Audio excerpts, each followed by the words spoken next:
सेवा निधि पैकेज के अंतर्गत जो लगभग 12 लाख रुपया दिया जाएगा वह दिया जाएगा। इसके अतिरिक्त भी 44 लाख रुपए का एक्स ग्रेशिया पेमेंट है।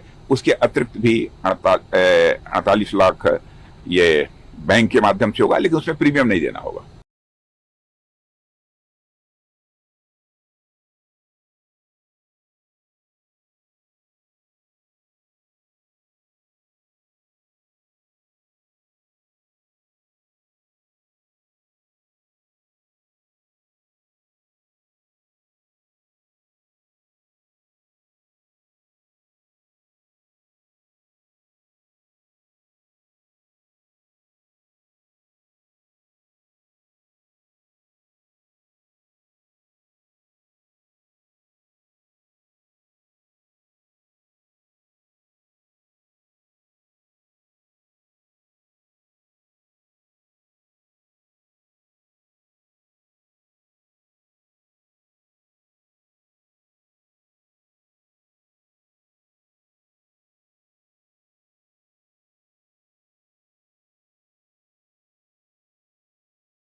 इसके साथ ही सरकार ने अलग अलग बैंकों के साथ एक एमओयू भी किया है, जिसके अंतर्गत 50 लाख से 1 करोड़ तक का इंश्योरेंस कंपनसेशन दिया जाता है। इस इंश्योरेंस के लिए भी अग्निवीरों को प्रीमियम नहीं देना होता है। यह अनावश्यक लोगों को गुमराह करने की कोशिश कर रहे हैं राहुल गांधी जी। और मैं स्पष्ट कर देना चाहता हूं कि हरियाणा की जनता के सामने आज मैं अग्निवीर से जुड़े कई भ्रम इन लोगों ने पैदा किए हैं, उसको स्पष्ट करना चाहता हूं आपके एनआई के माध्यम से। दुनिया में जो माहौल है उसको देखते हुए भारतीय सेना में नए और जोशीले जवानों की जरूरत लंबे समय से महसूस की जा रही थी। और अलग अलग देशों जैसे अमेरिका है, ब्रिटेन है, फ्रांस है, रूस है, इजराइल है, चीन है, इन सभी में आर्म फोर्सेज में शॉर्ट टर्म एंगेजमेंट्स माने थोड़े समय के लिए, कहीं 2 साल है, कहीं 3 साल है, कहीं 4 साल है, ऐसे शॉर्ट टर्म एंगेजमेंट्स के लिए सैनिकों के भर्ती के लिए अलग अलग प्रोविजन है। भारत में सेनाओं के सभी अंगों की सहमत के बाद अग्निपथ यह स्कीम प्रारंभ की गई है। कांग्रेस नेता देश भर में झूठ फैला रहे हैं कि अग्निवीरों को सेवा से हटने के बाद आमदनी के लिए दर दर भटकना पड़ेगा, जबकि सच्चाई यह है कि हर अग्निवीर को 4 वर्षों के एंगेजमेंट पीरियड के पश्चात एक वन टाइम सेवा निधि पैकेज भी दिया जाता है। वो लगभग 12 लाख के आसपास है और यह राशि पूरी तरह से इनकम टैक्स से फ्री होती है। जितने भी अग्निवीरों को सेना में शामिल किया जा रहा है उनमें से 25% अग्निवीर मेरिट के आधार पर सेना में रेगुलर होकर कंटिन्यू करेंगे। बाकी बचे अग्निवीरों के लिए हरियाणा, उत्तर प्रदेश, राजस्थान, उड़ीसा, असम, मध्य प्रदेश, उत्तराखंड, छत्तीसगढ़, अरुणाचल प्रदेश, गुजरात और गोवा जैसे कई राज्य सरकारों ने सरकारी नौकरियों में आरक्षण की स्पष्ट रूप से घोषणा की है।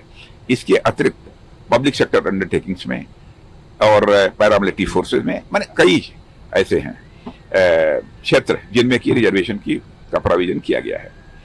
अब इस बार हरियाणा के अग्निवीरों के लिए भाजपा ने अपने संकल्प पत्र में साफ किया है कि हर अग्निवीर को सरकारी नौकरी दी जाएगी और यह साफ बताता है कि यह अग्निवीर यह हम सबके परिवार की तरह हैं। और मैं यह भी स्पष्ट करना चाहता हूं कि कांग्रेस के नेताओं ने पूरे देश में एक बड़ा झूठ बोला कि मिलिट्री में सेवा के दौरान यदि अग्निवीर की मृत्यु हो जाती है तो उसके परिवार को कुछ नहीं मिलता, सरासर झूठ। ये खड़ा झूठ बोलने का इससे बड़ा उदाहरण मैंने अपने जीवन में नहीं देखा है।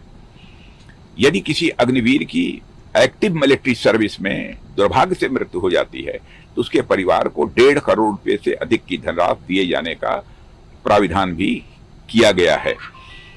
और इतना ही नहीं, सेवा निधि पैकेज के अंतर्गत जो लगभग 12 लाख रुपया दिया जाएगा वह दिया जाएगा। इसके अतिरिक्त भी 44 लाख रुपए का एक्स ग्रेशिया पेमेंट है। उसके अतिरिक्त भी 48 लाख ये बैंक के माध्यम से होगा, लेकिन उसमें प्रीमियम नहीं देना होगा। इसके साथ ही सरकार ने अलग अलग बैंकों के साथ एक एमओयू भी किया है, जिसके अंतर्गत 50 लाख से 1 करोड़ तक का इंश्योरेंस कंपनसेशन दिया जाता है। इस इंश्योरेंस के लिए भी अग्निवीरों को प्रीमियम नहीं देना होता है और भारत सरकार जोखिम को कवर करने का काम करती है तथा अपने पब्लिक फंड से बीमा राशि का भुगतान करती है। इसे कांग्रेस कहती है कि यह तो अग्निवीर के खुद के बीमा की राशि है, मगर यह एक्स ग्रेशिया पेमेंट है। 1 पैसा भी प्रीमियम हमारे अग्निवीरों को नहीं देना पड़ता है। राहुल गांधी और कांग्रेस ने अग्निवीर योजना को लेकर जिस तरीके से दुष्प्रचार किया है, उसे हिटलर के जमाने के दुष्प्रचार मंत्री गोएबल्स भी मैं समझता हूं आज यदि होते तो वह शर्मा जाते। आज गांधी जयंती के दिन हर हरियाणावासी और साथ साथ हर भारतीयवासी को मैं भरोसा देता हूं कि किसी भी अग्निवीर या सैनिक के साथ किसी भी तरीके का अन्याय नहीं होने दिया जाएगा। सर, बस आखिरी चुनाव है हरियाणा में, 5 को इलेक्शन हो जाएंगे, तो आप आश्वासित है कि बीजेपी की सरकार में, क्योंकि इसमें कहीं दो मत नहीं है, इसमें कहीं दो मत नहीं है।